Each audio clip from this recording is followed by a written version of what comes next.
Yo, it's your boy Yo to the D. It's your boy Young Chucks from ARCA, and you now tuned into the B Shine. I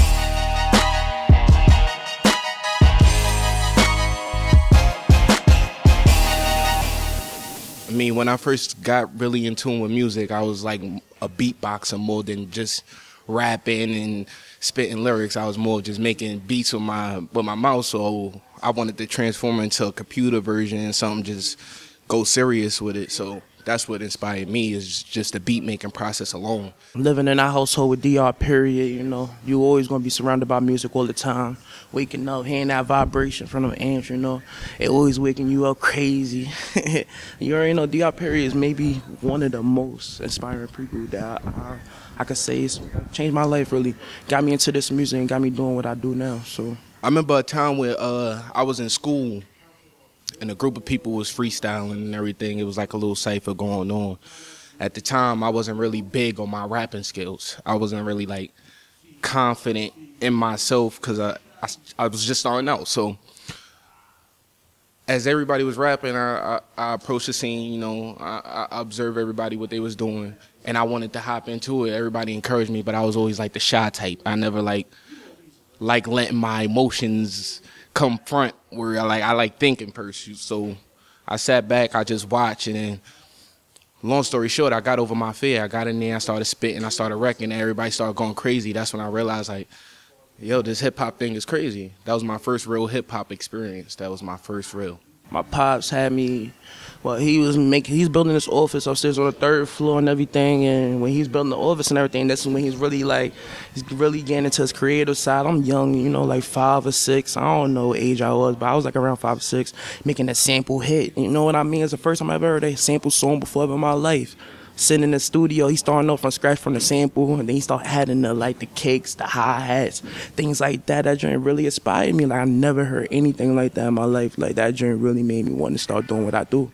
My family was happy when I took it more serious as a career, because music is a type of thing that runs in my family, from my pops to my grandmother to my great-grandmother. Like, the list goes on and on and on. So, of course, when they figured out that the talent been passed down through generations, and that's always a good thing. That's always a good thing when things get passed down through your family bloodline. So, yeah, they was pretty happy, I could say.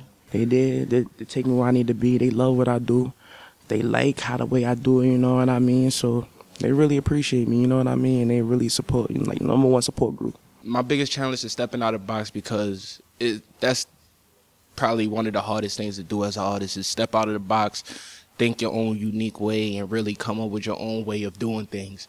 Because a lot of people see a lot of people do things, and they think that's the way to do it because that person has success off of that. But at the end of the day, it's all about what you can do and what you can bring to the table. Staying focused, really, because I ain't saying I'm a street dude, but all my friends, they all in the streets. So if I wasn't doing music, you know what I mean, I'd be all in the streets all day. You know what I mean? So it keeps me out the streets. I feel like everything I do is a highlight, because I feel like everything I do got to be highlighted. Without memories, you just moving. I mean, you just moving with nothing to look back on, nothing to really go by. You just moving forward. That's it. But what you looking around to? What's in front of you? What's on the side of you? I mean, everything is highlights to me. I highlight everything. I remember everything, because every part of my life is special. Basically staying on one project, because I'm the type of person that I always act like I think everything get old quick, you know what I mean? So when I think everything get old quick, like, I just leave, I just go on, just do new things, just keep on doing new things. But me just staying focused on one thing is really like showing improvement in what I do now, and that's maybe one of the big accomplishments ever. The most proud thing I could do with my music is think and express my words, because you can't do that normally. You can't just go to anybody, or you can't just go in any place and just say whatever you want and just think you could stand there and everybody gonna be staring at you like, yeah, you did a good job. Nah, you gotta hold your tongue sometimes. When music come into play, that's when you can really let stuff out. You can really get things off your chest. You don't gotta hold things in, and that's a real good feeling. OCI couple is just more than music, you know what I mean? We're here to change the world. We're here to do bigger and better things for other people other than us, you know what I mean? We want to see other people succeed. And that's what kind of impact I want to bring, just not the music part, but just changing the world. I hope I could be bigger than life itself. I know every rapper want to be big, but we've been working on this for forever, almost 15 years. I mean, a lot of rappers just started rapping yesterday. You get what I'm saying? So not everybody could really come up and say, yo, I want to be big, because they just started. You know, you can't be big if you just started. We been here. So that's my solid mindset, and that always been my mindset for years now. Years. So that's why I see myself in my career.